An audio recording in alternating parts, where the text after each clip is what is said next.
Bruce Lee said it once. He said, when his master came up to him and said, what's the first thing that you do when you come across an opponent? And Bruce Lee said, there is no opponent. You know, that was a very true statement. I never understood it at the time, but I do now. Because if you create an opponent, then you've got to fight them. You've got to fight it. There's no fighting. So, is there any questions in regard to, now you all understand basically who the Strawman is, and we can probably move on to something else. Okay, what should we cover next? Was that all just the Strawman? That was basically it was an introduction to the Strawman, who he is, how he got there, and basically how you guys interact with the corporations and the governments. Yeah. So larger corporations or people that are very high up use this exact system to get... Yeah, it's all set up to use the all caps. It's all set up so when I went along to the library and the lady tried to subvert the system, I said, okay, I want you to put it in with the upper and lower case in my proper common English, common law English name. So she did that. But it still printed it out in all caps. All of them, in every situation. I've tried the banks, I've tried the, in every situation, it still comes out in all caps. And it's not an error, and it's not a machine fault. It has to be that way. Okay. Yeah. The United States of America Corporation, for example, is a corporation.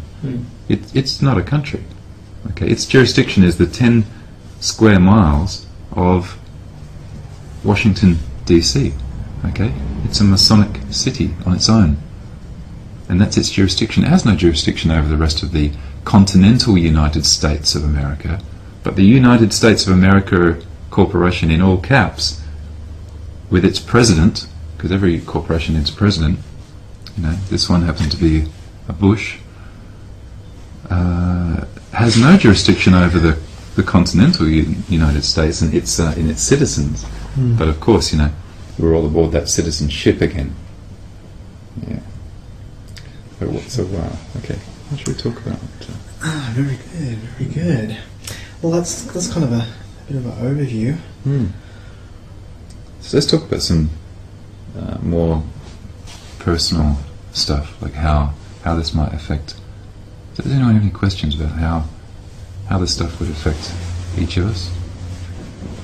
So have you come across anything in your life that's when you're in a situation just you can't do something, or it's just too difficult, or you pose problems? Tax probably is the one that I've run up against. Now, I initially went the hard way and tried to fight against tax. Okay, I did an enormous amount of research and challenged the taxation department.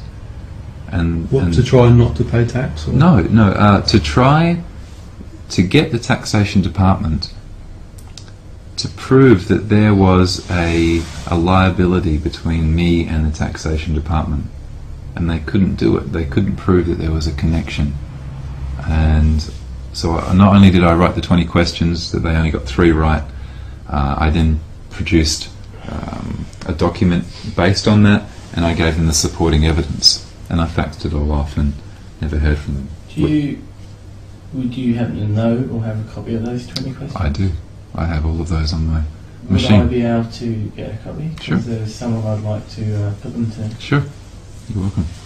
Yeah, I'll get Rodrigo to forward them. I've got them probably as a document file, so I can send them to you.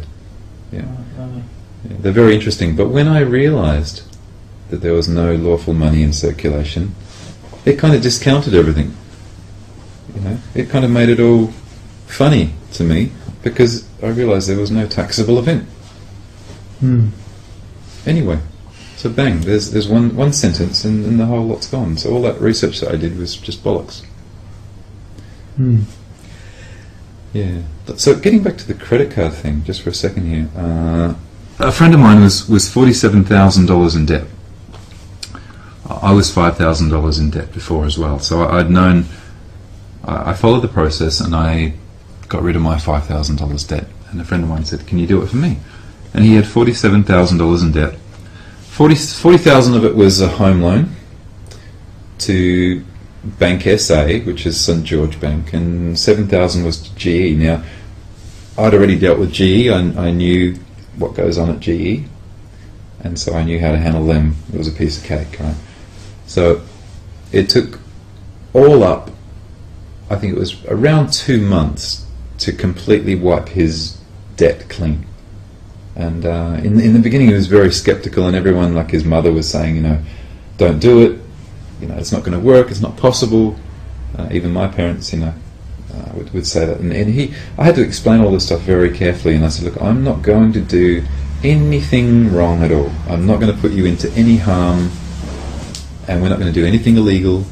All we're going to do is ask some questions and see if we can get an answer.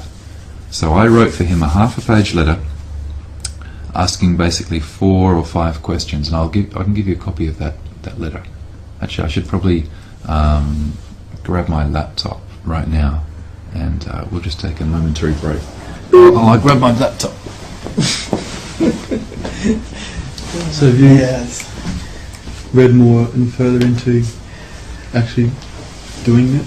Yeah, well, there's a huge amount of documents that relate to all different sectors on this. Yep. Because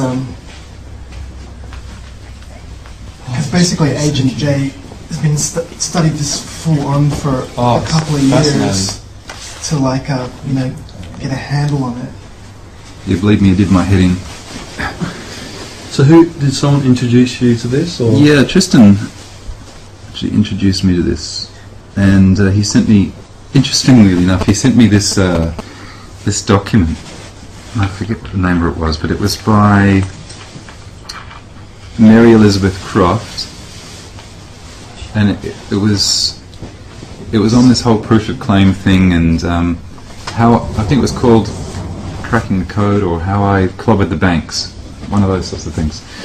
When I read that, it just blew my head off. I was just like, oh shit, I can't believe this stuff. It was like somebody had woken me up from this bad dream. It was exactly like the Matrix, And so when I studied that, I then just went off on an incredible journey of having to know and research everything. So I just was downloading, and studying laws and corporations acts and all of this stuff. And I came kind of full circle. And then earlier this year, she actually bought my CD, bought my DVD. I had a letter from her. And so I emailed her and was asking her some questions, and she mentioned something about a case, a court case that she was involved with. And I offered to help out, and so the lady, it turned out the lady who I had initially learnt from ended up asking me for advice. And so I ended up giving her some stuff that she didn't know about to help her out with her court case, which was about proof of claim and things that she didn't know about. So that was really cool, because she'd been doing it for 30 years. Now, because there was something on a current affair, I can't remember, it sounds very, very similar, but they basically had a house and paid council rates. oh yeah, I can tell you all about that one. Yeah, and did they create their own royal family or something with a king and a queen? Or Yeah, that was just kind of a bit of a joke, because you can do that. Basically, what And that's incidentally, I think that's why the media gave it coverage, because it was, trivialised the whole thing. Yeah. Made it like a little make it a joke. novelty. Yeah, People just go, oh yeah, sure you can do that. they have a bit of a laugh and a bit of a chuckle, Oh, look at it. Okay, essentially what you can do, land is ours, okay? Nobody really owns it as per se, right? The government kind of holds it for us, okay, until we reclaim it, which sounds strange. So what you can do is, you can actually do a quick claim on the land and go back and check all of the titles to the land, and you can actually get the original title and make sure that you own everything and there's no encumbrances, and then you declare yourself a state. Okay, so you declare yourself to be your own state. It might be the state, you can make up whatever name you want to, right? And that's what these guys have done. They declared themselves a state because the government was denying them access to their land. And if you notice, everybody has a medium strip on their land, right? Even here, okay, certain people have been fined for parking their car with the arse end hanging over the in their own driveway, mind you, but the arse end of it is on this supposed, invisible medium strip that the